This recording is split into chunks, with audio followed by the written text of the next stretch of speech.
todos. En primer lugar, pues quiero mostrar mi más sincero agradecimiento en nombre de la Asociación Cultural OCA a todos los presentes y en especial a los familiares del conferenciante que nos acompaña.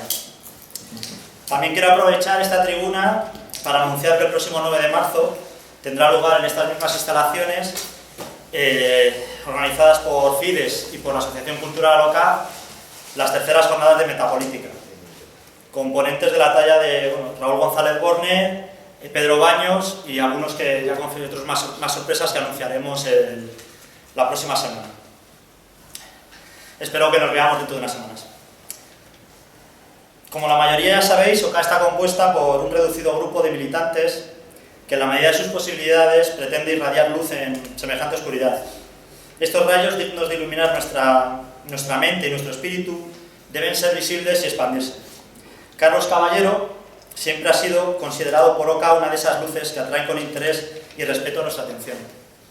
Por ello no hemos cejado nuestro empeño hasta conseguir que finalmente hoy podamos disfrutar de su conocimiento y de sus vivencias. Carlos Caballero es natural de Ciudad Real, como la mayoría conocéis, ejerce de manchego en Alicante, donde estudió Historia y trabaja como profesor.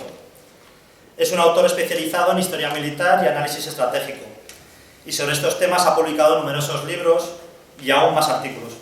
Su especialidad es la historia de los voluntarios europeos que lucharon contra el comunismo, centrándose en gran medida en la División Azul española. También es un viajero impenitente, aunque de esto está ya casi jubilado, según nos comentan, y la parte del mundo que más ha pateado y mejor conoce es el Magreb. Pues a un gran número de viajes realizados por Marruecos añade otros que tuvieron por escenario Argelia, Túnez, Mauritania. No se trata de un simple interés turístico, sino de que a Carlos le interesa y mucho el tema de las relaciones entre España y esta región del mundo, tan próxima. Por eso estudió con especial detenimiento la figura de Luis del Mármol Carvajal, de la que nos va a hablar hoy. Sin más, toma la palabra Carlos Caballero, con su charla España en el Magreb, siglo XVI, historia de Luis del Mármol Carvajal. Muchas gracias.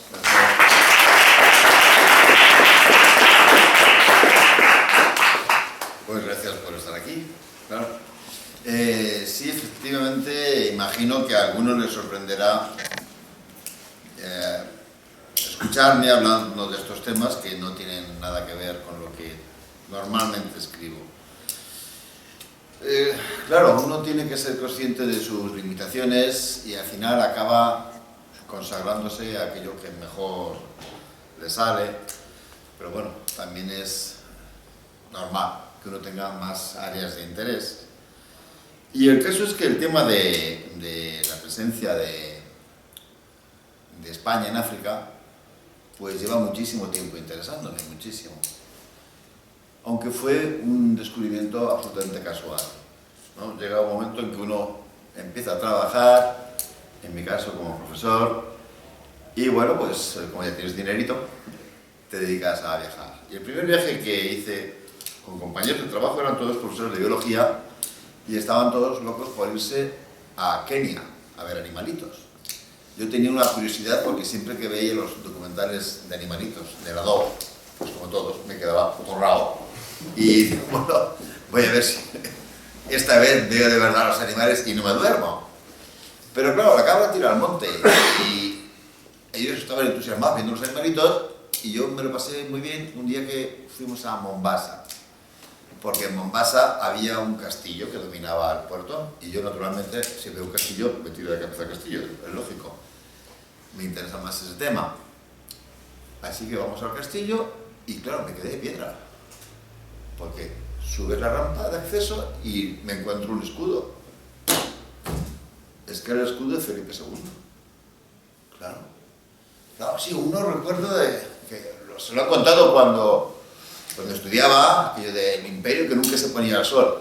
Pero te parece que es una frase un poquito literaria, que como no acabas de ver el sentido, ¿no? Pero que de pronto, en Mombasa, que te encuentres un castillo con el escudo de Felipe II, como si estuvieras en cualquier ciudad española, y dices, ostras, que es verdad, esto es verdad, lo del imperio que nunca se ponía al sol, ¿no? También, y en este caso fue por otro motivo, porque antes hacía mucha montaña, empecé a viajar por Marruecos, que tiene unas montañas increíbles, pero también llegó un momento en que junto a las montañas de Marruecos empecé a ver el desierto. Y el desierto es un sitio que fascina. Cuando uno ha viajado por el desierto, te enloqueces. Es una cosa de un atractivo increíble. Bueno, pues finalmente optamos por para ir al desierto de Argelia, nos vamos al desierto, perdón, de Marruecos, vamos al desierto de Argelia, que es más desierto. Y el barco hay un barco todas las semanas desde Alicante hasta Orán, una ciudad que, eso lo digo siempre a mis alumnos, atentos porque Orán está más cerca de Alicante que Madrid. En línea recta está más cerca. Bueno, pues vamos al desierto del Sahara, al profundo Sahara, y desembarcamos en Orán. Más o menos todo el mundo que haya estudiado un poquito, yo he estudiado la carrera de Historia, pues sabes que se conquistó con Cisneros. Bien, y sabes que casi 250 años fue una ciudad de la corona española. Bien, pero tampoco acabas de entender muy bien qué significa eso, ¿no? Lo espectacular es cuando sales del puerto y te encuentras con las fortificaciones de Orán al-Sarkibir, Mars-Sarkibir, impresionantes. Una fortificación increíble. Claro, después me enteré que en tiempos de Felipe II se había invertido tanto dinero en la fortificación de Orán y Mars-Sarkibir como en la construcción del Escorial. Dice, luego, no fue que simplemente que estuvieron aquí, bueno, no, aquí hubo un empeño muy fuerte, ¿no? Así que te pones a pensar, Orán, Mombasa, pues esto es un tema interesante para profundizar. Bueno, eso fue lo que me llamó la atención y pensé que podía ser una buena idea estudiar a Luis del Mármol Carvajal, que es un autor tan inevitable como injustamente olvidado.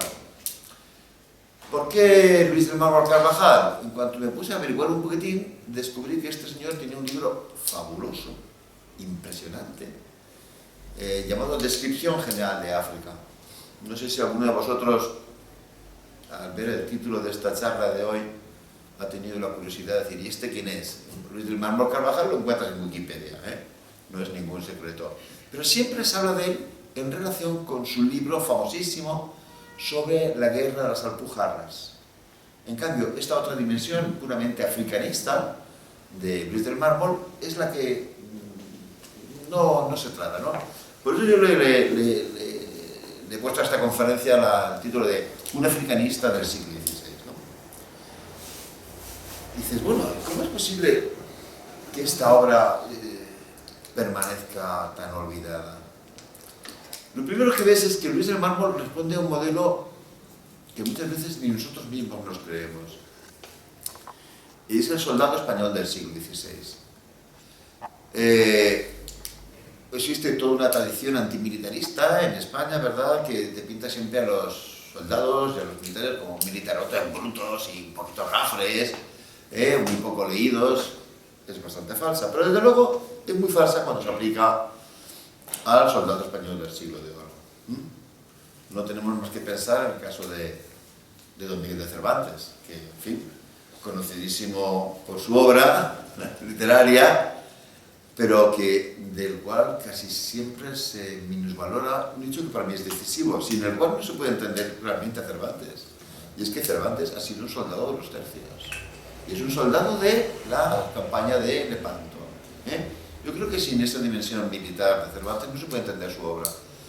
Pero si fuera solamente Cervantes, dirías, pues es una casualidad, pero es que está Calderón, está Lope, y ¿quién de los grandes escritores españoles del siglo XVI no ha sido un soldado antes? ¿De acuerdo? Digo, también, junto al interés que me despertaba el tema africano, me pareció que era una buena forma de reivindicar un poco estos soldados españoles de esta época gloriosa. La lástima es que al final, no terminé la tesis doctoral que empecé a hacer, la dejé en el olvido porque otros temas más acuciantes, que tenían una salida más pública, vamos. Pero siempre he tenido esta pulsión, ¿no? Os lo digo porque a día de hoy, lo estábamos comentando hace un ratito, tomando un café, es curioso este reverdecer que hay de interés sobre los tercios. Un órgano de prensa tampoco favorable a estas glorias hispanas, como puede ser El País, el mes pasado, en enero, lo citaba, la segunda vida de los tercios, ¿no? Es curioso, se publican libros, hay numerosos artículos, grupos de recreación, en los desfiles de las Fuerzas Armadas salen grupos vestidos de soldados de los tercios. Bueno, pues, sin embargo, siempre se habla de los tercios en Europa. Después está claro el tema de los conquistadores. Son los coetáneos, son los tercios, y podría, por supuesto, también es un tema inagotable, ¿verdad? Pero en cambio, a los soldados españoles que estuvieron en África, mucha gente parece pensar que las campañas africanas empiezan con la guerra de África, con Primi, con O'Donnell. No, esto viene de muy atrás, ¿no?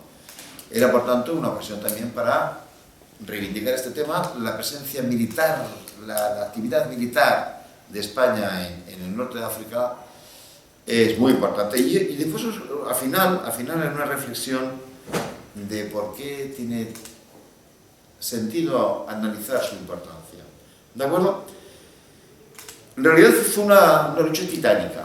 El hecho de que no se hable mucho de ella no puede hacernos olvidar un dato súper elocuente. Cortés se lanza a la conquista de México con los hombres que todos sabemos que está, con 300. ¿Sí? La primera de las operaciones militares de importancia de España en África, la conquista de Melilla, ya es con 10.000 hombres. La última operación de gran envergadura, el intento de conquistar Argel, fueron 36.000 hombres los que intervinieron en el combate. Luego,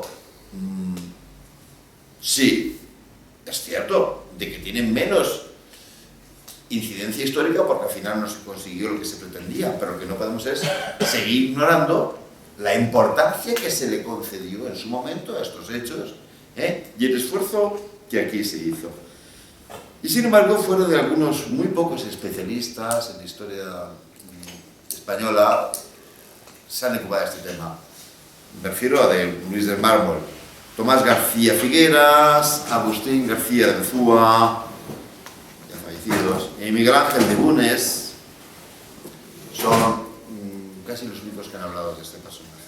Me refiero siempre en su dimensión africana, porque la dimensión como combatiente en la guerra de las Alpujarras es mucho más conocida. De hecho, también es cierto que una de las cosas que lo dejan un poquito en la penumbra es que tengamos muchas lagunas sobre su biografía. Sabemos que nace en 1520 o 1524, más o menos, y que nace en Granada. Para entonces, el tema africano ya tiene mucha importancia. Para empezar, porque en 1400, principio de 1400, en 1402 exactamente, es cuando se realiza la primera operación anfibia, conquistando a la primera de las Islas Canarias. Cierto, la conquista de las Canarias se va a alargar muchísimo, porque al final la última de las operaciones es la conquista de Tenerife, es en 1426. Pero repito, ya vemos como Castilla está interesada en este tema africano desde principios del siglo XV, es decir, 100 años antes, que tenemos por concluida la conquista. ¿De acuerdo? Y no solamente sobre el archipiélago, sino la misma África continental. Está la famosa factoría esta semítica de Santa Cruz del Mar Pequeña, que llegó a desaparecer totalmente. Estaría más o menos donde estaba el actual IFNI, y ese se conquistó, se estableció allí este puesto avanzado ya en el año 1476. Aunque la verdad sea dicha, serán otros reinos españoles los que más interés tengan en África. Y la razón es bastante sencilla. El crecimiento de Castilla ha embotellado a otros dos reinos peninsulares, uno es Portugal y otro es la Corona de Aragón, y son estos los que pasan el estrecho y se lanzan más allá de nuestro mar, del mar Mediterráneo y del Atlántico. Nuestros hermanos portugueses ya conquistan Ceuta el año 1415, ¿de acuerdo? La mayor fase de la expansión de estos españoles, y digo los españoles no por hacer gracia, sino porque yo creo que Luis de Camões, cuando escribe Los Luisianas, tiene toda la razón del mundo, dice: nosotros, los españoles, lusitanos y castellanos, ¿de acuerdo? En esta época son tan españoles como nosotros, porque se independizaron ya pasa otra cosa, pero en esta época hay que considerarlos como lo que son, tan españoles como los castellanos o como los aragoneses.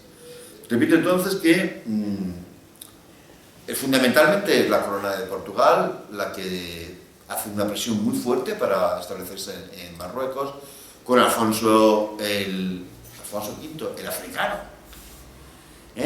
y después con los reyes que le suceden, Enrique el Navegante, el rey Manuel, ¿de acuerdo?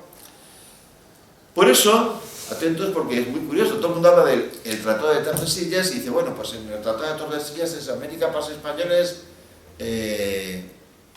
África para los portugueses. Atentos, en el Tratado de Tordesillas está muy articulado, y ahí se establece exactamente la división de la Berberia entre los reinos españoles. De Melilla hacia el Atlántico, eso es para la corona de Portugal. Pero desde Melilla hasta donde todo el quieras al este, eso es para la corona, vamos a llamarle la monarquía hispánica, los reyes católicos, ¿de acuerdo? En este momento ya es Castilla, la monarquía hispánica ya no es Castilla solo, es España, perdón, es Castilla y Aragón. Luego repito, en ese tratado tantas veces citado, tantísimas veces citado, atentos porque se hace mención expresa a una división del trabajo en el norte de África. Y los reyes se lanzan enseguida, los reyes de España, Isabel y Fernando, a esta tarea. Es muy curioso porque aquí hay dos partes, una es la acción militar y otra es la acción de, vamos a llamar así, agentes secretos. En este momento el Magreb estaba en una época de decadencia, de división, había desaparecido el último de los grandes reinos, el reino de los benimerines, y lo que hacen los reyes católicos es mandar un montón de agentes a toda la zona a ver si consiguen que el mayor número posible de reyes locales se declaren vasallos de Castilla, de Aragón, perdón. Algún éxito se tiene, porque por ejemplo, para el 1496, una isla súper estratégica, la isla se llamaba entonces la isla de los Kelmes. En la actualidad lo encontraréis en los Andes como la isla de Yerba, la que está en el ángulo sur de Túnez, la frontera con Libia, una isla de mayor interés estratégico. Se consigue que el reyezuelo de Yerba se declare vasallo de la corona española, pero repito, junto a esta acción diplomática, económica, de penetración de agentes, hay ya también, repito, una acción militar clara y directa, la conquista de Melilla, 1497, ¿de acuerdo? Pero atentos, porque este hecho no puede hacernos olvidar de que sigue habiendo problemas en el interior de España. ¿Sí? Justamente el año 1500 es cuando se produce la revuelta del Albaicín, que se extiende a todas las Alpujarras después, que demuestra que, bueno, damos por terminada la reconquista, pensamos, en 1422 se acaba la reconquista, sí, pero no, porque sigue habiendo lo que en términos actuales llamaríamos un quintacolumnismo, ¿verdad? Los moriscos presentes en toda esta zona. 1504 es el año de la muerte de la reina Isabel y todo el mundo recuerda su testamento, donde dice expresamente, le pide a sus súbditos y a sus sucesores que no cesen en la conquista de África. Orden expresa de su majestad, la reina, que en fin, todos sabéis la importancia que tiene nuestra historia y el eco que tenía en sus palabras. Pareció, por un momento, de que efectivamente se le iba a hacer mucho caso, ¿no? En 1508 se conquista el Peñón de Vélez de la Gomera. Al año siguiente la operación mucho más importante, mucho más ambiciosa, dirigida por el mismo Cardenal Cisneros, en la conquista de Orán, que se emplean ya 14.000 hombres. En la conquista de Melilla fueron 5.000. El año 1510 se obtiene el vasallaje de la ciudad de Argel. Pero atentos, más al este y ya por conquista militar se conquista el puerto de Bujía. Para que los entendamos, está a mitad de camino entre Argel ciudad y Túnez. Y a la vez se consigue el vasallaje del rey de Túnez y atentos, se conquista Trípoli. Todo eso en 1510. Es un momento que parece que se va a dar el salto directo al norte de África. De hecho, hay un plan, sabéis que en este momento el rey Fernando está con el tema este de las órdenes militares, qué se hace con ellas, para arriba, para abajo, y llega a tener una idea muy clara. Orán va a ser el nuevo cuartel general de la Orden de los Caballeros de Santiago, Melilla, Orán de los Caballeros de Calatrava y Bujía de los Caballeros de Alcántara. ¿De acuerdo? Luego se piensa en proyectar estas fuerzas militares al norte de África. Pero no va a ser sencillo. Ese mismo año, en 1510, sucede el tristemente famoso desastre de la isla de los Guelfos, de la isla de Yerba, ¿verdad?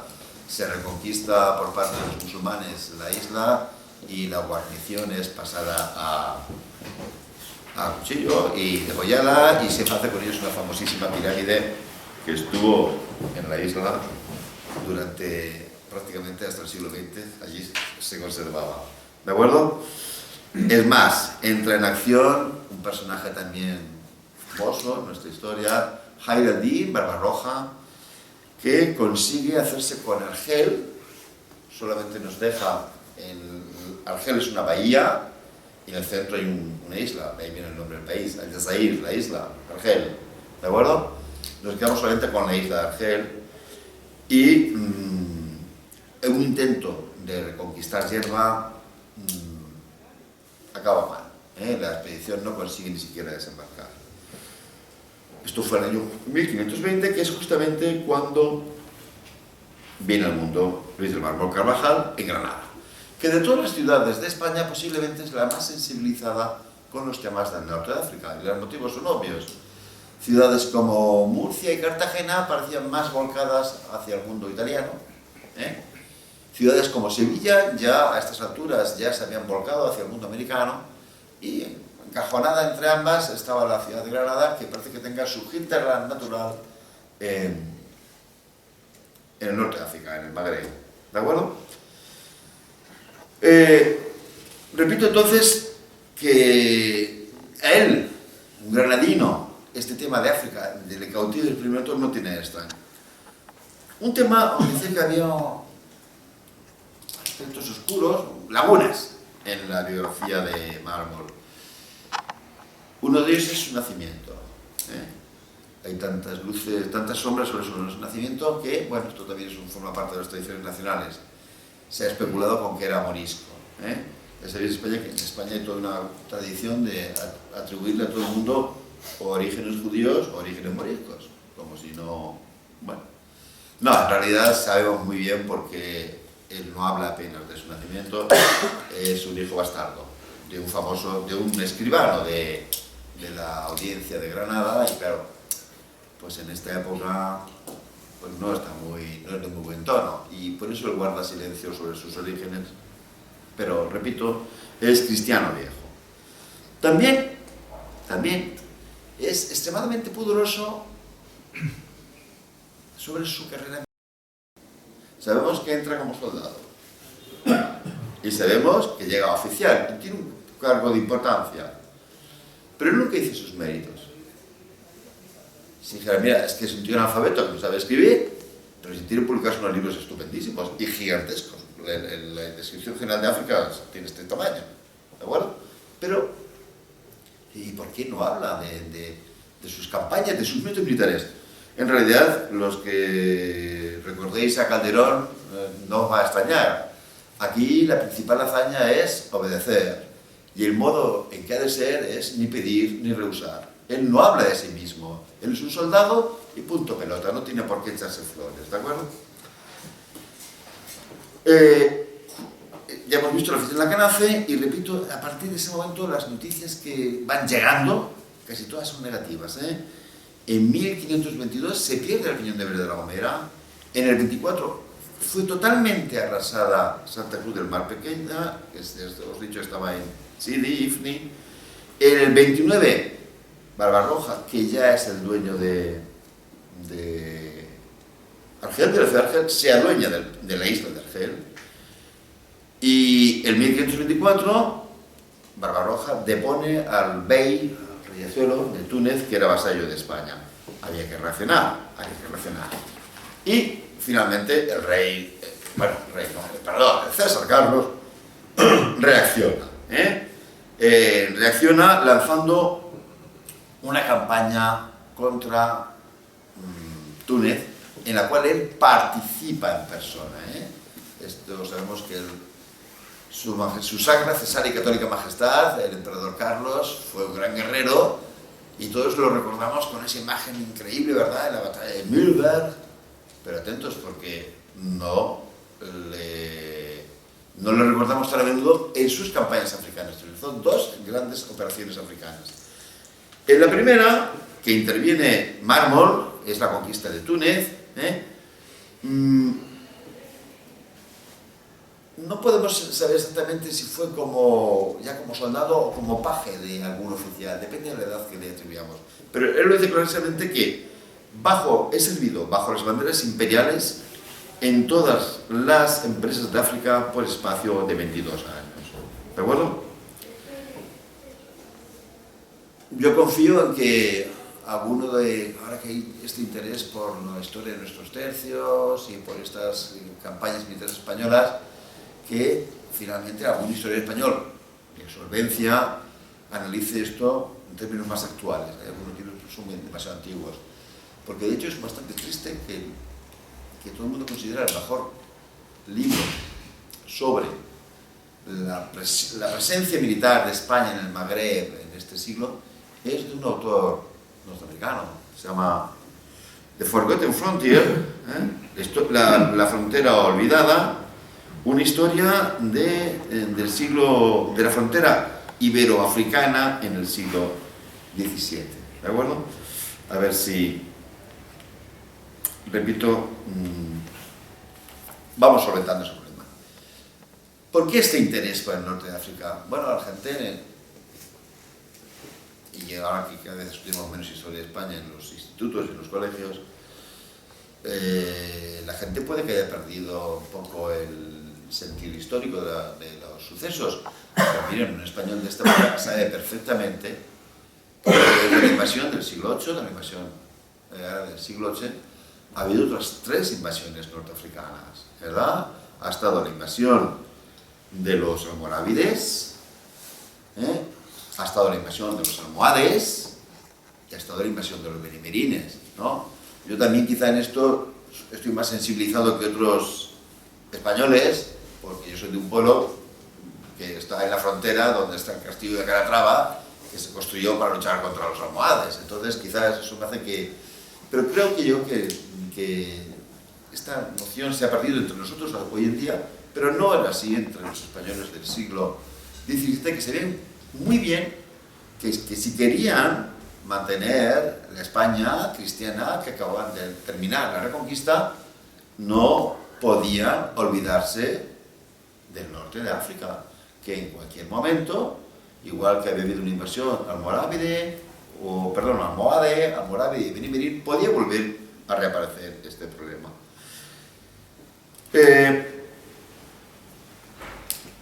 Incluso esta última invasión, la de los benimerines, que ya solamente la recordamos por aquello de Guzmán el Bueno y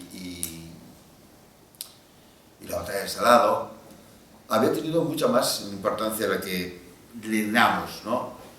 Por ejemplo, los benimerines reaccionan y lanzan su último intento de invadir España justamente cuando, bueno, como respuesta a una acción militar de los castellanos que han ocupado durante unos meses lo que llamamos Rabat, exactamente Sale, al lado de Rabat. Dicen, esto no lo podemos tolerar, así es que reaccionan militarmente con haciendo este último intento de invasión norteafricana.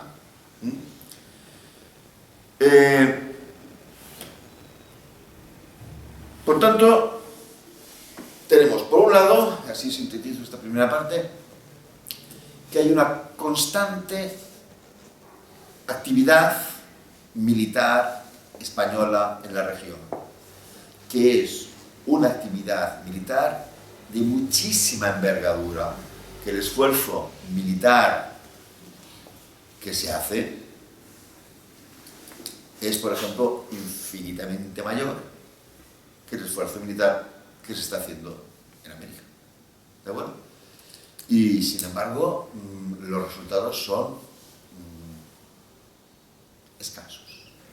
¿Por qué? Bueno, porque estamos combatiendo en este instante no solamente contra los berberes norteafricanos, sus distintos beys, sus distintos sultanes, sino que estamos combatiendo con una superpotencia mundial, y sabéis que me refiero al Imperio Otomano. ¿De acuerdo? El Imperio Otomano, que se está expandiendo auténticamente como una mancha de aceite y que siempre nos acordamos más o menos de su avance hacia Viena, cuando se carga el reino de Serbia, cuando se carga el reino de Hungría, pero que, repito, también se expande muchísimo, se expande tremendamente hacia el norte de África. ¿Qué es lo que explica que después de aquella fase 1510, cuando conquistamos Melilla, cuando conquistamos Bujía, cuando conquistamos Trípoli, el reflujo es porque los otomanos han decidido intervenir en el norte de África, ¿de acuerdo? Luego es una potencia, no es una lucha simplemente contra los norteafricanos, es una lucha contra la mayor potencia islámica del mundo en este instante, una potencia que tenía fuerza para combatir en el Mediterráneo occidental, pero también en otros frentes, ¿no? en los Balcanes. Repito, una superpotencia mundial. ¿De acuerdo? Por desgracia, en estos combates que se están librando, sí sabemos que estuvo en la campaña de Túnez, sabemos que estuvo en la campaña de Argel. La campaña de Argel fue exactamente lo contrario. Su Majestad cesárea y católica, el emperador, reunió a 36.000 hombres, atentos, porque reunió a los mejores soldados que pudo encontrar. Me temo que mucha gente no lo sabe. Hizo intervenir, por ejemplo, a Hernán Cortés. Hernán Cortés participó en la campaña contra Argel y, sin embargo, se saldó con un fracaso estrepitoso. Todo hay que decirlo, ¿verdad? Entonces, sabemos que estuvo en la campaña de Túnez, evidentemente tuvo que estar en la campaña de Argel, y sin embargo hay más detalles que no conocemos de su presencia militar. Sí, él lo reconoce, que estuvo 8 años cautivo, ¿de acuerdo? Lo dice expresamente, dice, de los 22 años, 8 años he estado cautivo. Llega a España, no se sabe muy bien si el 1554 o el 1500, perdón, se le libera, llega a España el 57, pero parece ser que antes ha estado libre durante por lo menos 3 años en el norte de África. Aquí hay una parte curiosísima, y es que le ocurre a muchos soldados que han estado en el norte de África. En parte son soldados, pero tienen otro componente de agentes secretos. ¿Qué ha hecho Luis de Mármol durante todo este tiempo en África? Él te cuenta que ha recorrido desde Túnez hasta Segui el Hamra. ¿Sabes? Segui el Hamra es la parte norte del antiguo Sahara Occidental español, ¿de acuerdo? Entonces, no sé, porque Dicen, ha estado cautivo, y te imaginas pues que ha estado cautivo como Cervantes.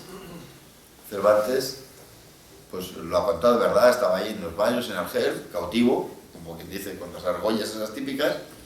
Dices, y este hombre, el Luis del Mármol, ¿cómo lo tienen viajando tanto? Hombre, se puede explicar quizás si dices, es que estuvo al servicio personal del que le capturó, pero lo más verosímil es que estuviera también como instructor de las tropas aliadas. En este momento hay una dinastía, otra nueva dinastía en Marruecos, que está intentando hacerse con el control del país. Los saadianos. ¿Y qué hace un soldado español, católico, que, como dice, ha servido las banderas imperiales en el ejército de los saadianos? Bueno, él lo cuenta en su libro, dice, los árabes de Fez, los árabes de Marrakech no saben manejar las armas de fuego, no conocen la táctica de las armas de fuego. Las dinastías norteafricanas, todas han sido dinastías de ejércitos de jinetes, que han apostado por la fuerza de la caballería, no por la fuerza de la pólvora. Así es que parece ser que está como instructor de estas tropas saadianas, y algunos estarán pensando, ¿y esto no es un caso de traición? Pues no, porque es que la monarquía católica española se ha dado cuenta de que realmente el peligro estratégico no son los bereberes norteafricanos, el peligro estratégico son los otomanos, ¿de acuerdo? Y los saadianos, que se hacen con el poder en Marruecos y unifican el país en nombre de la lucha contra los infieles, en realidad, están pactando en secreto con España contener a los otomanos. Es muy curioso, el año que viene Luis del Mármol Carvajal, es cuando el rey saadiano, Muhammad al-Saif, es asesinado justamente por un agente otomano, ¿de acuerdo? Es cuando él decide, me vuelvo a España porque aquí ya mi vida peligra. Por eso digo, esto le va a permitir conocer de una manera increíble todo el norte de África. Su libro, ¿por qué tiene un valor tan excepcional? Porque es que se ha pateado todo el norte de África. ¿Ha estado cautivo? Sí, pero en realidad ha estado haciendo un poco como agente secreto, ¿de acuerdo? ¿Hasta qué punto lo hace con orden expresa de las autoridades españolas? Pues no lo sabemos. No lo sabemos. Es una cosa muy curiosa. Cuando se repatriaba, sabéis que había órdenes religiosas especializadas en rescatar cautivos, los mercedarios, cuando repatriaban a un señor que hubiera estado en África, se le obligaba a hacer una declaración para que constara si había hecho apostasía, para en algún momento, ¿no? Se conservan miles de estas declaraciones, entre ellas la de Cervantes, y la de Luis del Mármol no aparece por ninguna parte. Por otra parte, cuando ya se licencia en el ejército y pide algunas mercedes, él dice, bueno, ya sabéis las cosas que yo he hecho, pero no dice qué cosas ha hecho, ¿de acuerdo? Él da por hecho que lo van a saber, debe ser público y notorio, pero no lo dice, ¿de acuerdo? Por eso repito que es muy posible que estos 8 años, sí, está cautivo, sí, lo ha cogido cautivo, tampoco sabemos exactamente cómo. Suponemos que es porque las guarniciones que están en el norte de África, sobre todo la guarnición de Orán, están en una situación bastante penosa. Es muy complicado suministrarlas, así que cada cierto tiempo tienen que salir hacer una razzia por el país. Y a veces salen bien las expediciones y otras no salen tan bien. Y hay veces en que cogen prisioneros a los que han salido de la fortaleza para tratar de conseguir alimentos, etcétera, etcétera. Sí, sabemos que, repito, que lo han cogido cautivo, pero que esos 8 años también es casi seguro que ha estado haciendo una especie de tareas como de agente secreto, instructor, también un poquito de operaciones especiales, diríamos hoy en la terminología más actual, ¿de acuerdo? Y, en definitiva, sirviendo los intereses estratégicos de España, porque en este momento el peligro real, repito, no son los beys, berberes o sultanes de Marruecos. El peligro real es el Imperio Otomano. ¿De acuerdo?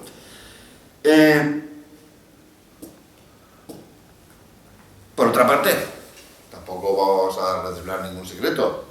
El hecho de que los soberanos musulmanes en muchas ocasiones habían tenido a su servicio a guerreros cristianos, pues cualquiera de los que estamos aquí, que hemos leído El Cantar de Mencid de la Cole, luego sabemos que no era una situación tan anómala. ¿De acuerdo?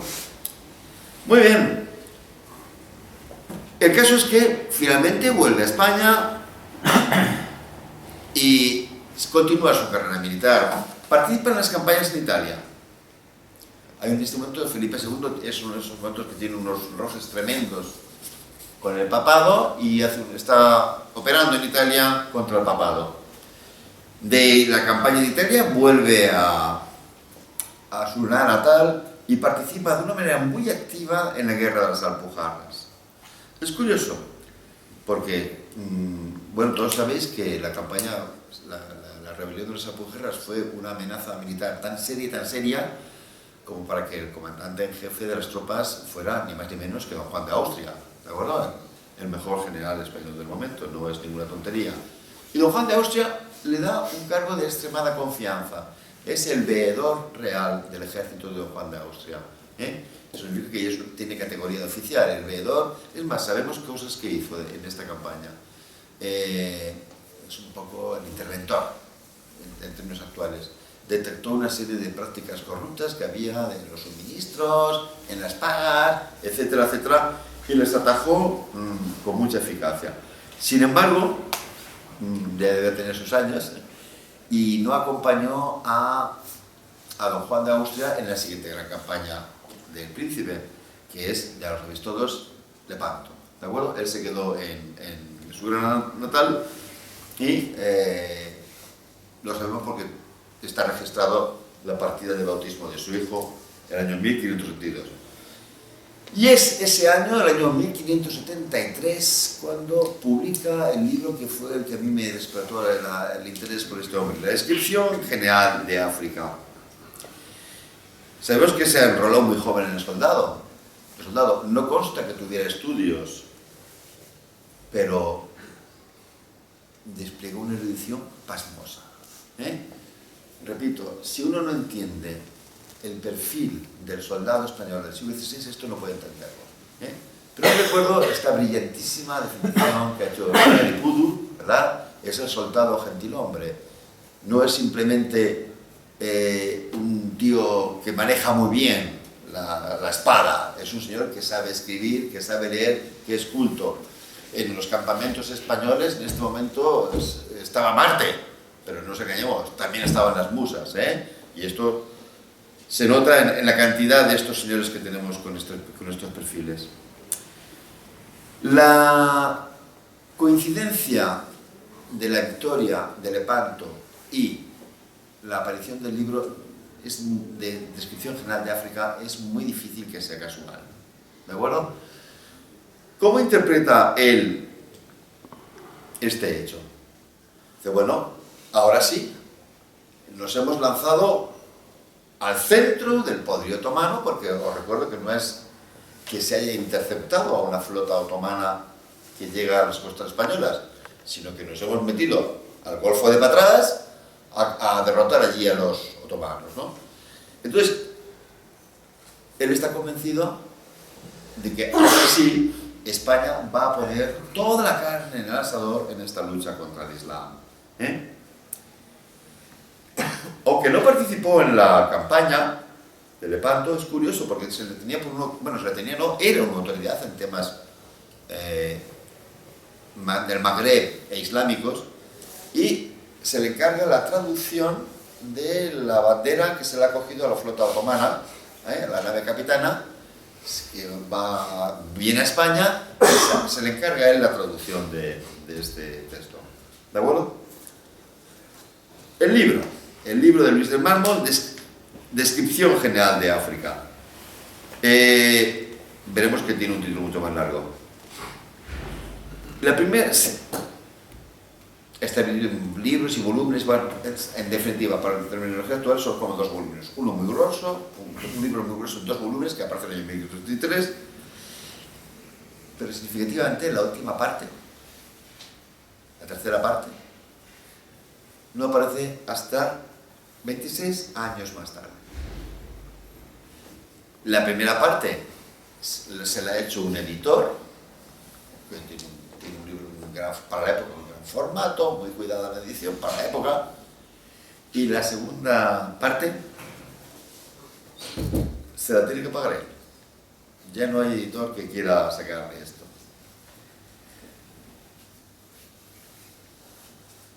Parece que pecó de optimismo cuando pensó que la victoria de Lepanto marcaba un cambio de tendencia y que en realidad la monarquía española no estaba en condiciones de hacer ese gran esfuerzo militar contra los otomanos.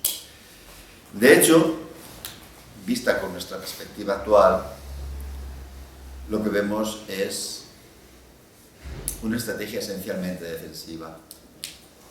Pero hay que hacer ese esfuerzo de imaginar ese instante en concreto. ¿Recordáis, casi con total seguridad, la poesía de Hernando de Acuña después de la victoria de Mühlberg? Aquella de: ya se acerca, Señor, pues ya llegada la edad dichosa en que anuncia el cielo una grey y un pastor solo en el suelo, por suerte a vuestros tiempos reservada. Ya tan alto principio en tal jornada nos muestra el fin de vuestro santo celo y anuncia al mundo, para más consuelo, un monarca, un imperio y una espada, ¿verdad? Esa famosa frase, un monarca, un imperio y una espada, que resume también la ideología de la época de Carlos V. Se interpretó esa victoria, la victoria de Mühlberg, en esta clave tan providencialista, y en esta misma época va a haber otra victoria que también se va a interpretar en la misma clave providencialista. Tiene que ver con nuestros hermanos los portugueses. Si España está haciendo un esfuerzo fundamentalmente para contener a los otomanos, para que no rebasen el Mediterráneo central, en cambio los portugueses siguen empeñados en su intento muy fuerte de conquistar Marruecos. Un intento que, ya lo sabéis, lleva al sobrino de Felipe II, al rey Don Sebastián, a participar en esta batalla de los tres reyes, en la batalla de Alcázar-Quibir, en la cual muere él y cae prisionero la mayor parte de la nobleza portuguesa. Consecuencia de ese hecho, pues se produce la unificación con Portugal, porque ya sabéis que quien tiene los derechos dinásticos es Felipe II. Y es curioso, porque, repito, estamos viendo la mentalidad con qué ideas está trabajando Mármol y muchos españoles en esta época. Lo digo porque al unificarse España con Portugal, hay algunos autores españoles de la época que ven en esto también una señal providencial, una muestra providencial de que por fin vamos a recuperar nuestra vocación africana. Al asumir la corona portuguesa, vamos a asumir la vocación africana. Y hay un poeta sevillano, Fernando de Herrera, que un poquito parafraseando a Acuña, compone otro soneto muy significativo. Dice: ya que el vencido reino lusitano humilla al yugo la cerviz paciente, y todo el grande esfuerzo de Occidente tenéis, sacro Señor, en vuestra mano, volved contra el suelo hórrido africano el firme pecho y vuestro osada frente. Estamos, repito, con el que hay que lanzarse a la conquista de África, ¿no? Bueno, la realidad, pues la realidad es que en el norte de Europa han aparecido unos señores impresentables, los calvinistas, que se han puesto a a desafiar la autoridad del rey católico y Felipe II entiende que en realidad es más peligroso el calvinismo que el islam para el mundo católico, así que decide volcar ahí sus esfuerzos. Los datos son muy elocuentes. Entre 1571 y 1576, la flota de galeras del Mediterráneo supuso para las arcas públicas 8,6 millones de escudos. Pero atentos, porque el ejército de Flandes supuso 10 millones. ¿De acuerdo? De no haber sido por esa desviación absurda de tantísimos recursos volcados para combatir a los calvinistas, esos 16 millones, esos 10 millones sumados a los otros 8 millones, hubieran sido posiblemente decisivos en el ámbito mediterráneo. Pero bueno, la historia es la que fue. El caso es que, aunque él durante un momento se ha sentido extraordinariamente, él o más gente, Fernando Herrera, el poema el soneto de Fernando Herrera lo muestra también claramente, se han sentido extraordinariamente ilusionados con esta idea, pues la realidad es la que es. Y viejo, y cansado, y con muchos años de servicio, y habiendo hecho un tremendo esfuerzo de documentación, él ve como sus sueños se evaporan, ¿verdad? Así que se retira a vivir, como ha participado de una manera tan destacada en la campaña de las Alpujarras, se le ha dado como premio unas fincas en la zona de Vélez, Málaga, y se retira allí. Va a morir en el año 1599 o 1600, no se ve muy bien, ¿no? El libro, que es el que nuestra mejor forma de analizar es el mármol, porque repito, hay tantas lagunas sobre su biografía. El libro tiene como título, a ver si encuentro el título exacto. Bueno, es Descripción General de África y de las cosas acaecidas desde la fundación de la secta de Mahoma hasta el año 1571. Luego, atentos, el título no puede ser más ambicioso, es una descripción general de África,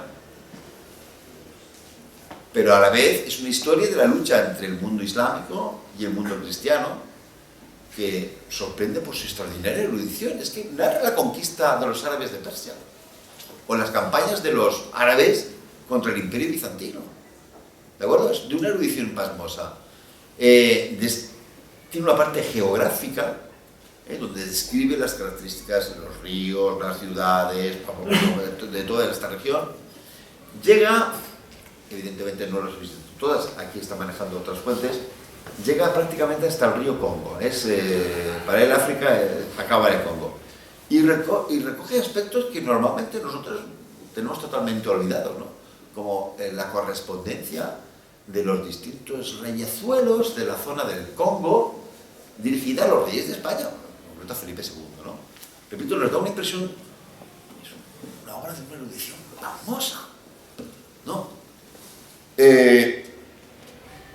¿Cómo ha llegado a adquirir tales conocimientos y qué es lo que se propone con este libro? Bueno, Miguel Ángel de Bulnes, que es el que más ha estudiado este hombre, lo tiene clarísimo. Este libro es un estudio, lo llamaremos un estudio de Estado Mayor. Es todo un estudio, él ha recopilado toda la información geográfica e histórica necesaria con vistas a realizar, en cuanto sea posible, una conquista general de África, ni más ni menos. Miguel Ángel de Bulnes lo pone claro, dice: la descripción de África y Asia era imprescindible para unos hombres que deseaban poseerlas. En este contexto, la figura del Luis de Mármol Carvajal brilla con luz propia. Para el caso, se puede dividir los relatos sobre los musulmanes y sus tierras en dos periodos, siendo la línea divisoria los últimos años del siglo XVI, en la época en la que aparecen impresas las obras del escritor granadino.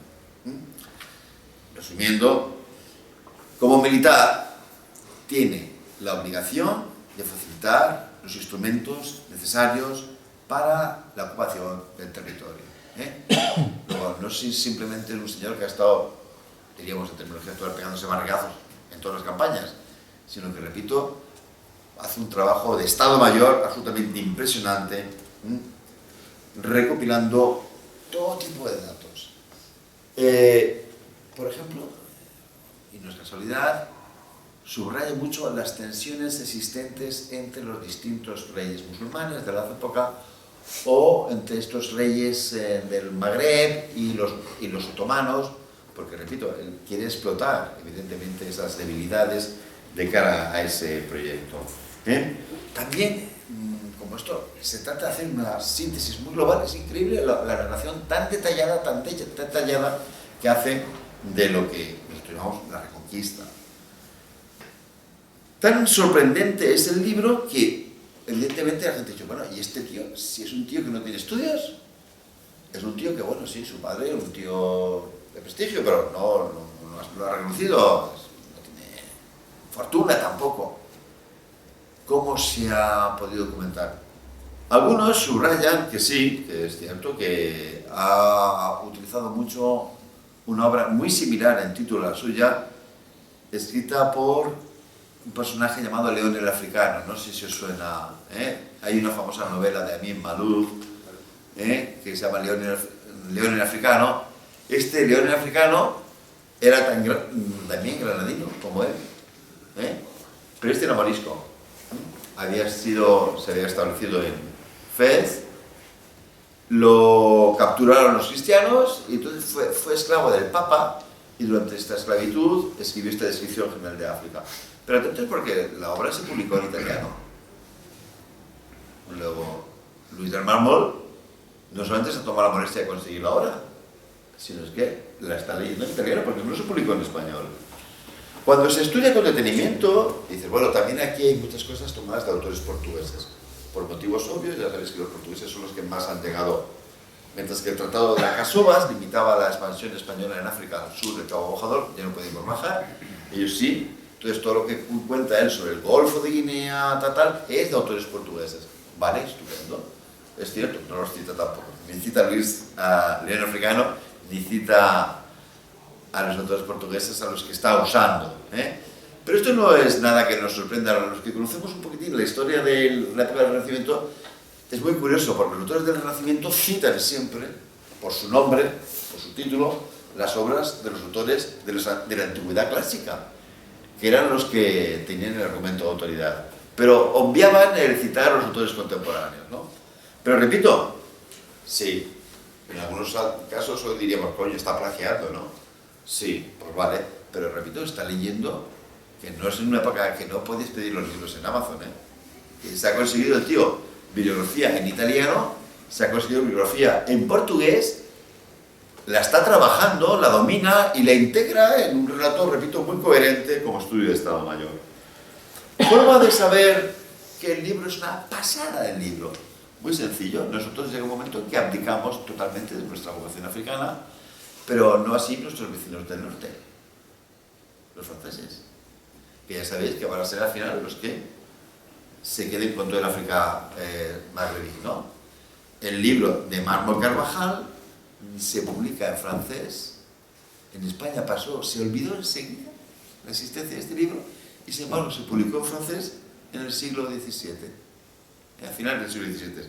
Pero Pamboso sigue siendo un libro tan valioso, tan riquísimo en información, que se ha publicado en árabe a finales del siglo XX. Porque los mismos marroquíes consideran que es una fuente inagotable de información sobre su país. ¿De acuerdo? Dice, bueno, ¿y cómo este tío no tuvo éxito en España, este libro? Pues la razón es muy sencilla. ¿De quién es contemporáneo? De Garcilaso, de la Vega, de Jorge, de Montemayor, de Fray Luis de Granada, de Lope de Rueda, de Alonso de Cilla, de Teresa de Ávila, de San Juan de la Cruz, de Miguel de Cervantes. ¿No? Tienes esa constelación de genios y por muy bueno que tú seas, pues pareces un mindundi, claro. Había ensayos en esa época, no estamos hablando de literatura y tal, pero atentos, había gente que le gusta el ensayo, ¿no? Pero en fin, pues miren, entre Luis del Mármol y el Padre Mariana, comprenderán que tiene más atractivo el Padre Mariana, ¿no? Y hay gente a la que, porque claro, les repito, el libro de Expedición General es un catálogo de batallas increíble, una cantidad de historia militar ahí metida, y hay montones de momentos muy épicos. Sí, es cierto, pero claro, para literatura épica, de esta época, te compras los libros de Bernal Díaz del Castillo con la conquista de México, que, bueno, pues son más brillantes, es evidente, ¿no? No le pasó solamente a Mármol, ¿eh? Hubo otros dos españoles que en esta época, de finales del siglo XVI, publicaron libros sobre el norte de África. Diego de Torres había estado 10 años en Marruecos y escribió una historia muy detallada de Marruecos. Y Diego de Aedo, que había estado cautivo en Argel 10 años también, escribió una historia muy detallada de Argelia, vamos. ¿Qué le pasa a estos dos autores? Lo mismo que a Mármol. España llega un momento en que dice, no, mira, yo del norte de África ya abdico de mi idea de proyectarme sobre esa zona, y no tuvieron eco esos libros. En cambio, yo les digo, el valor de Mármol se ve muy bien porque su estudio sobre la guerra de las Alpujarras, en cambio, fue muy leído y fue muy importante. Además, es también curioso. Saben que esta historia de la guerra de las Alpujarras pues ha tenido varios que la han narrado, ¿verdad? Ginés Pérez de Ita y Luis Hurtado de Mendoza son los otros dos autores que, junto a Luis del Mármol, han tratado fueron contemporáneos a los hechos de las Alpujarras. Ginés Pérez de Ita hizo un relato muy clásico, que es mitad historia y mitad literatura, muy épico, siguiendo los modelos clásicos de la literatura épica. Y Luis Hurtado de Mendoza, que por el contrario es un señor ya que empieza con estas ideas de que la decadencia española, etcétera, etcétera, y es muy crítico con los Austrias. Entonces fue un autor que también fue muy leído ya a partir del fin de los Austrias. Pero la historia de la guerra de las Alpujarras de Luis del Mármol, a día de hoy, es la más leída. Lo repito, es otra prueba más de que es un autor muy sólido, muy documentado. Si su descripción general de África no ha tenido suerte entre nosotros, no es porque el libro no sea bueno, sino porque los españoles han perdido interés en ese tema. Claro, la guerra de las Alpujarras es otra cosa. Eso sí que nos interesa y nos afecta. Se libró en España y todos sabemos que el resultado final va a ser la expulsión de los moriscos. Por eso este libro no se ha olvidado, ni mucho menos, mientras que la descripción general de África sí.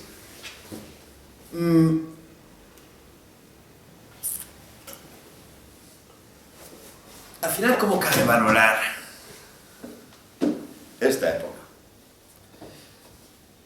Lo comentaba no hace mucho con un compañero de trabajo que, bueno, se había dado la casualidad de que habíamos estado leyendo algunas cosas en paralelo y comentábamos que los españoles del siglo XVI es que eran desmesurados. En un país como el nuestro, que a día de hoy parece tan acomplejado, que duda de sí mismo hasta unos extremos patéticos, claro, uno no puede dejar de fascinarse con estos hombres, ¿no? Sí, Luis del Mármol es un ejemplo, un tío que propone, ni más ni menos, un plan general para conquistar África. Pero si es que es que esto en este siglo era casi lo normal. Me refiero, uno va al archivo de Simancas y se encuentra con informes que le envían a Felipe II desde Filipinas, diciendo, Majestad, con 1500 guerreros y unos cuantos cañones, usted nos lo da y conquistamos la China. Y hay planes detallados para conquistar China, pero atentos. No, es que esto solo.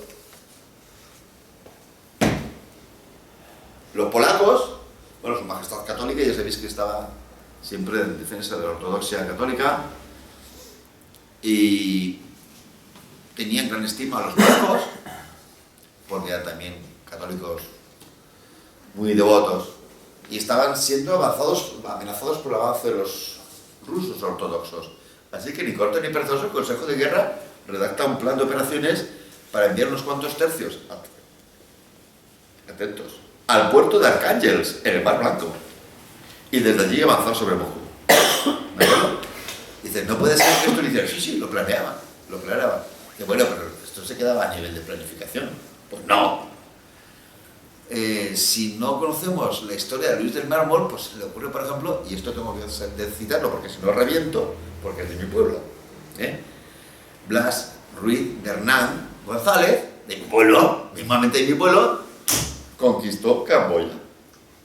Duró 5 años la conquista de Camboya, pero se conquistó Camboya, ¿no? Entonces, repito, es tal la desmesura de los... Y no sé si usted suele hablar de Pedro Fernández de Quirós, que persiguió al rey Felipe II durante años, y a Felipe III también, con su plan para conquistar lo que él llamaba las Indias Australes, la Antártida, ni más ni menos. O sea que, en este ambiente de españoles pletóricos, afanosos, desmesurados, pues casi que es normalito, el Luis del Mármol que sí es normalito, ¿no? Dirán, bueno, pero no todos los españoles eran así. No, también había místicos.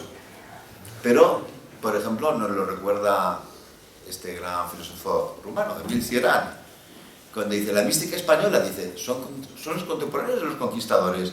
Dice, los místicos son los conquistadores de una geografía invisible. ¿De acuerdo? Y es curioso porque hasta los enemigos de España contratan soldados españoles. El proyecto de Luis del Mármol pues quedó en su proyecto, en su sueño, en su libro. Pero bueno, aún vivía él cuando un ejército donde todo el mundo hablaba español sale de Silla Masa y llega y conquista Tombuctú. Es el ejército que manda Diego de Guevara. Este sí es morisco de Cuevas de Almanzora. Se ha ido a Marruecos y con moriscos de españoles establecidos en Marruecos, pero atentos, también con soldados españoles contratados por Paco, conquista Tombuctú atravesando el desierto del Sahara. La historia, sabéis todos, me imagino, cómo ha pasado a la posteridad, es la historia de Judar Pachá. Judar Pachá, ¿por qué se llama Judar Pachá? Porque como dijo que fuera, él hablaba castellano y se pasaba todo diciendo joder, que hay que pecar, joder, que hay que pecar, joder. Y entonces los árabes le pusieron Judar Pasha, el general joder, ¿de acuerdo? Demuestra que efectivamente, pues al final son españoles los que conquistan, los que salen de Masa y llegan a Tombuctú, solamente que lo hacen al servicio de un rey musulmán, el rey de Marrakech, ¿no? No sé si en Madrid esta percepción de que la Reconquista no ha acabado en el año 1492 es tan visible como en otras partes de España, ¿no? Yo donde vivo ahora, que es en Alicante, lo tengo clarísimo, que en 1492 no supuso ningún punto final. ¿Y por qué lo tengo clarísimo? Pues muy sencillo. Porque en mi barrio, es un barrio de Alicante, la Huerta de Alicante, hay un montón de casas solariegas, ¿verdad?, de los antiguos agricultores, y cada uno tiene una torre, pero una torre que te cagas. Cada casa es un auténtico castillo. Y yo salgo a pasear por la playa y lo que veo son torres defensivas cada 3 kilómetros.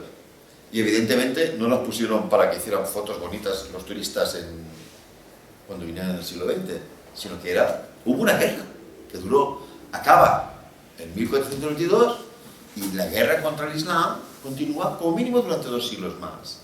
¿De acuerdo? En gran medida hay una serie de combates que más o menos alguno he citado, hay una serie de proyectos que he citado también, y al final sobre todo lo que hay es una especie de guerra de guerrillas naval, incursiones constantes en la costa española, incursiones nuestras en las costas suyas, por supuesto, también no faltan esas incursiones. Y repito, hay toda actividad militar que continúa durante 2 siglos más la Reconquista. Bueno, y por tanto, al final, conclusión, ¿qué nos sirve esto para entender la historia de España? Vamos a ver. Cada país tiene su historia y fragua en torno a un proyecto que hace que la gente viva en común, quiere vivir en común. Es un proyecto sugestivo de vida en común. Y España, no podemos ignorarlo, se ha fraguado en la lucha contra el Islam. ¿De acuerdo? Precisamente por ese fenómeno hay un intento muy grande de desvalorizar o infravalorar la importancia del fenómeno Reconquista. Como a mí me tocó estudiar la carrera en la época en la cual todos los profesores eran ferozmente marxistas, ahora están un poquito más suaves, hablar de la Reconquista era casi un tabú, ¿no? Allí había que hablar sobre todo de la desamortización, del movimiento obrero y estas cosas. Pero si te citaban la Reconquista, era para decirte, por ejemplo, que bueno, en realidad la Reconquista no hubo Reconquista, sino que se empezó porque los astures siempre se habían dedicado a saquear la meseta, ya lo hacían con los romanos, pero lo hicieron con los árabes, ¿no? Hay un librito muy clásico sobre los orígenes sociales de la Reconquista. Y dices, sí, es cierto que los astures ya saqueaban la meseta cuando los tiempos romanos, y antes también. Lo que pasa es que saqueaban y se volvían. Y ahora saquean, sí, si usted quiere verlo así, saquean, pero saquean y se quedan en el Duero. Y después saquean, si usted quiere verlo así, saquean, pero avanzan hasta el Tajo. Y después hasta Guayana, luego no me cuente usted otra milonga. La famosa aseveración aquella de que estás ni más ni menos que de Ortega. ¿Cómo podemos llamar Reconquista una cosa que dura 800 años? Pues miren, sí, se le puede llamar Reconquista. Que no es una lucha al 100%, todo el día unos en un bando y otros en el otro, sí. Que hay zonas grises, sí. Que hay guerreros cristianos que luchan por sueldo con príncipes árabes, musulmanes, pues sí. Pero eso no cambia el significado real de la lucha. Ya os acabo de decir que Luis del Mármol se pasa 8 años de su vida militar objetivamente entrenando a tropas aliadas. ¿De acuerdo? Pero lo hace al servicio de España. ¿De acuerdo? Entonces, ¿por qué es importante la figura de Mármol? Porque nos lo está recordando, que es que no simplemente se acaba esto con los 8 siglos, sino que es una lucha que dura más. ¿De acuerdo? De hecho, técnicamente hablando, repito, lo que nos demuestra el libro de Mármol es que todo el siglo XVII es una continuación directa de la Reconquista.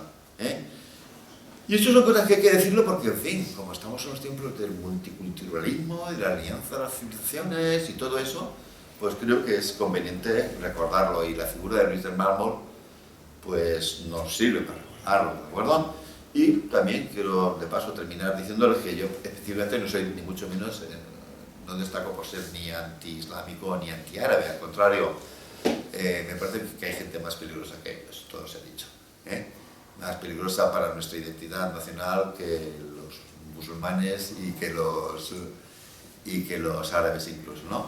Pero que no podemos negar nuestra historia, y nuestra historia es que como proyecto nacional fraguamos en esa lucha, y que hubo ahí un intento de prolongarla que no fraguó. Bueno, pues quizá porque no había forma de que fraguara, pero también no fraguó porque hubo otros señores que en otras partes de Europa decidieron que romper la unidad del cristianismo, pues que era una buena idea y que eso iba a significar algo bueno para todo el mundo, que es donde yo discrepo. Pues ya nada más, salvo atender alguna pregunta que quieran hacerme.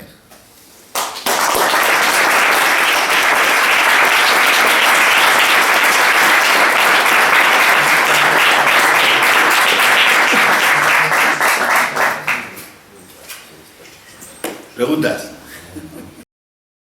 Enhorabuena por la charla.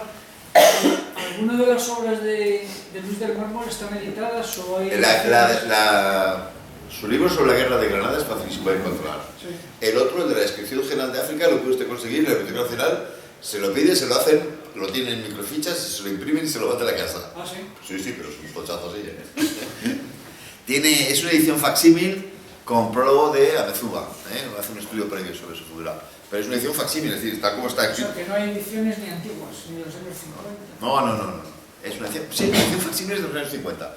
Pero repito que Sí, no, sí. no está transcrita para que son los caracteres de la época, ¿no?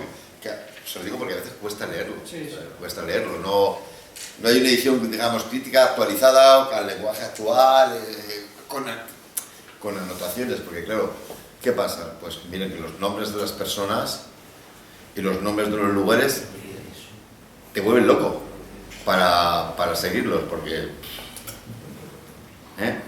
no estaría mal, porque es un libro muy valioso, ya digo, si los franceses lo editaron en el siglo XVII y los marroquíes lo han editado en 1996, creo, pero en España no. Es que es uno de los innumerables casos de españoles que tenemos en un olvido muy injusto. Sí, aunque Luis del Mármol no participó en Lepanto, pero consta en algún otro momento relación con Cervantes, porque fueron contemporáneos Sí, poco no. tiempo, pero No. Fueron contemporáneos, evidentemente. y en cierta forma también hicieron labor similar durante un tiempo, porque Cervantes también, de hecho, cayó cautivo en Orán, sí. también como espía, ¿no? Estaba por allí. Su caso está más documentado. Sí. Su expediente de cautivo está muy documentado. Es que es eso que a veces nos desbordan. Estos personajes son tan fascinantes y tan completos que a veces nos desbordan nuestra capacidad de análisis. Más. Bueno, en primer lugar, muchas gracias. Le quería decir, yo personalmente nunca he estado en el Magreb, no lo he visitado. Y como usted nos ha contado, los recursos que se utilizan en la conquista de distintas plazas del norte de África no distan demasiado de los que se utilizan, sobre todo militarmente, en la conquista de América, pero los resultados, Infinitamente superiores. obviamente todos sabemos que no son los mismos. Y el legado que pervive en América no es el mismo que pervive en el norte de África. Entonces me gustaría que me respondiese a qué podemos observar ahora si nosotros acudimos al norte de África de turismo, qué podemos ver de ese legado que dejaron los españoles, ya que en América sí que lo vemos, sobre todo, en primer lugar, fácilmente la religión, el idioma, sobre todo, a simple vista, que podríamos apreciar en el norte de África. Pues, poco. Impresiona, porque uno ve las fortificaciones de Orán, o Al-Sakibir. Es un poco como cuando uno va a Colombia y ve Cartagena de Indias y dice, lagos, lo ve aquí. Es una cosa impresionante, ¿no?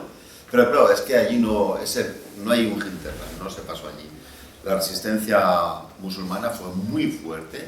Ya la misma protagonizada por los bereberes fue importante, pero sobre todo cuando intervino el poder otomano y frenaron totalmente la irradiación hacia el hinterland, ¿no?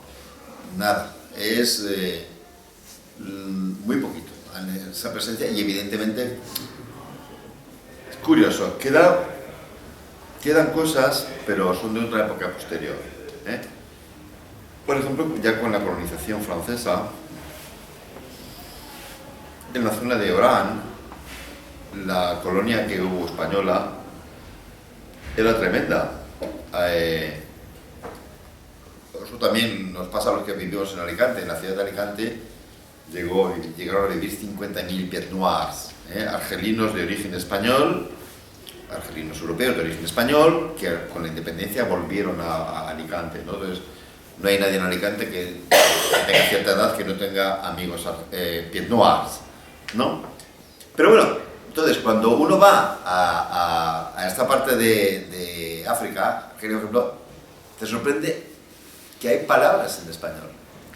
Es más, si no ha cambiado, porque después, la última vez que yo fui hace tiempo y no había pasado lo del FIS ni nada de esto, pero la última vez que yo fui ahora, salía del barco a la calle y ponía un cartel con los nombres de los barrios, ponía Santa Cruz.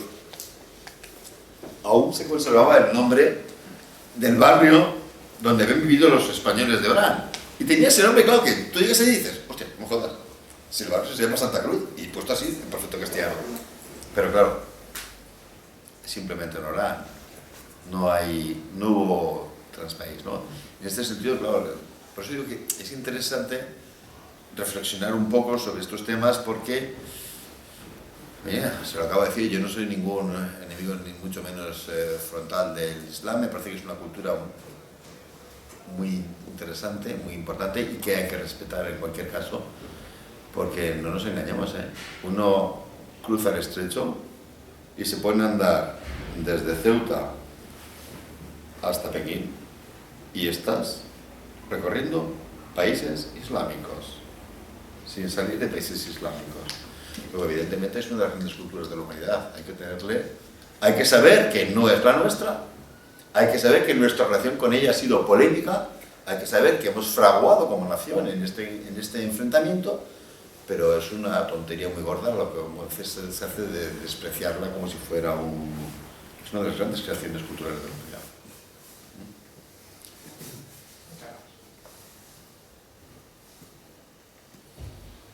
Pues, ¿tú dirás? Pues está bien. Vale, pues muchísimas gracias.